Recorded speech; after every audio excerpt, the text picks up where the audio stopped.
Hi friends, welcome to Vijay Kumar tech zone. ఈరోజు మరొక టాపిక్తో మీ ముందుకు రావడం జరిగింది. అదేంటంటే తెలంగాణలో ఇంటర్మీడియట్ హాల్ టికెట్ అంటే first year second year hall ticket అనేటివి ఈరోజు మనకు వెబ్సైట్లో అందుబాటులోకి రావటం అనేది జరిగింది.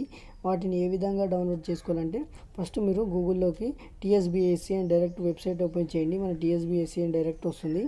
అక్కడ మీకు టీఎస్బీఎస్సీ అనే వెబ్సైట్ ఇక్కడ ఈ విధంగా ఉంటుంది కదా, దీనిపైన క్లిక్ చేయాలి. ఇక్కడ మనం ఈ విధంగా పేజ్ అనేది మనకు రావడం జరుగుతుంది. ఇక్కడ మనం చూసుకున్నట్లయితే ఇక్కడ మీకు కనబడుతుంది, ఇక్కడ student hall tickets IPSC March 2024 అని కనబడుతుంది. మీరు first year hall ticket download చేయాలనుకుంటున్నారు, ఫస్ట్ ఇయర్ దానిపైన క్లిక్ చేయండి. ఇక్కడ మీరు క్లిక్ చేసుకుంటే ఇక్కడ మీ యొక్క ఎస్ఎస్సి హాల్ టికెట్ నెంబర్ అనేది ఎంటర్ చేయాలి. తర్వాత డేట్ ఆఫ్ బర్త్ ఎంటర్ చేసి గెట్ హాల్ టికెట్ పైన కొడితే వస్తుంది అనమాట. సేమ్ అదేవిధంగా సెకండ్ ఇయర్ది హాల్ టికెట్ కూడా మనం డౌన్లోడ్ చేసుకోవచ్చు. బ్రిడ్జ్ కోర్స్ హాల్ టికెట్ కూడా ఈ విధంగా డౌన్లోడ్ చేసుకోవచ్చు అనమాట. ఇలాంటి మరెన్నో వీడియోస్ కోసం విజయ్ కుమార్ టెక్ జోన్ని సబ్స్క్రైబ్ చేయండి.